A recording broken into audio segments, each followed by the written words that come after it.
We'll open up for questions, and let's begin with Mike Singer here. Mike, go ahead. If only, Coach.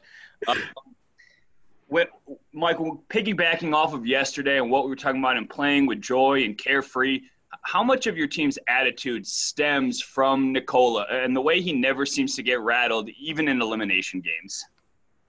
Well, I think most teams will take on the personality of either their head coach or their best player. And, Nikola has proven time and time again that he is one of the most clutch players in the NBA. When things are getting hectic, we're facing adversity. I think Nikola is always just a picture of calmness, steadiness, confidence, and our players feed off of that. Just like last game, end of the second quarter, I think our players fed off of Paul Millsap's energy and fight and toughness. It's the same thing with Nikola. When we find ourselves in a tough spot, we go to Nikola, and time again, he's bailed us out and put the team on his shoulders. All right, next we'll go to Kendra Andrews. Kendra, go ahead. Hey, Michael, I have one of my classic two-parters for you this morning. But yesterday, Doc was saying how there's a fine line between playing your best basketball when your back is against the wall and then playing tight and not very loose. He said that he saw both. So why do you think that it's such a fine line between those two things? And then, what's a solution to, trying to get rid of playing tight early on in an elimination game? Well, that's what Doc says. I don't know if that's what everybody feels.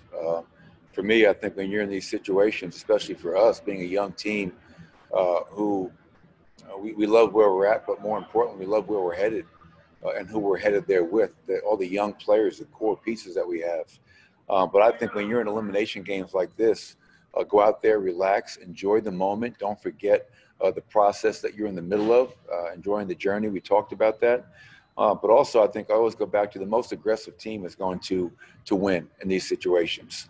And I think you saw it last night. The way the Lakers came out in that game, they came out very, very aggressive right from the get-go and had Houston on their heels. And that's what we expect from the Clippers today, and that's how we have to come out. We have to come out very, very aggressive because you can use that energy to kind of get away from being tentative, playing tight.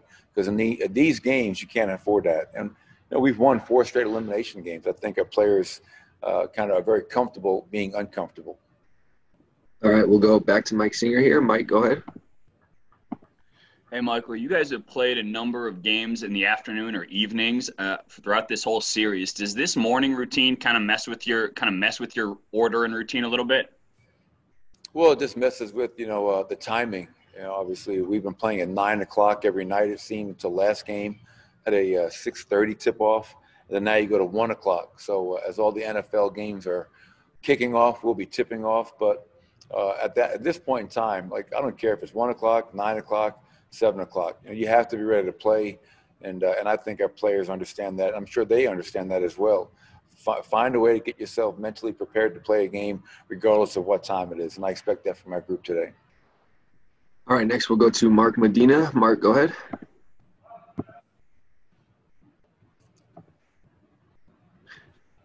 Mark, there you go. Hey, Mike, can you hear me? I can.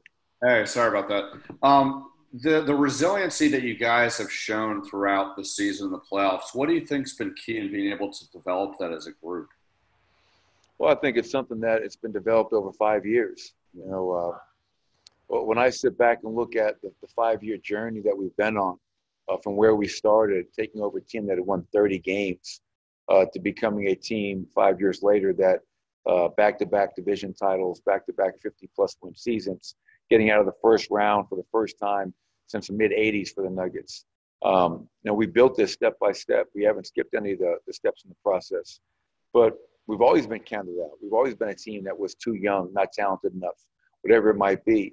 When you speak just about this season specifically, games like the win in Utah, when you have 7 players available, that's it. And you go out there and find a way to win a tough division game in one of the tougher places to play in the NBA.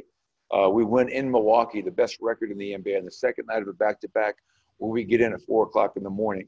And I think all the common thread in all those instances is we've never used the readily available excuse of, well, we only have 7 players. It's okay.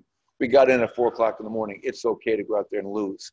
no, we find ways, we find solutions, and we don't make excuses. And I think that's something that we've done since the day I got here. Our players understand that, and they bought into it.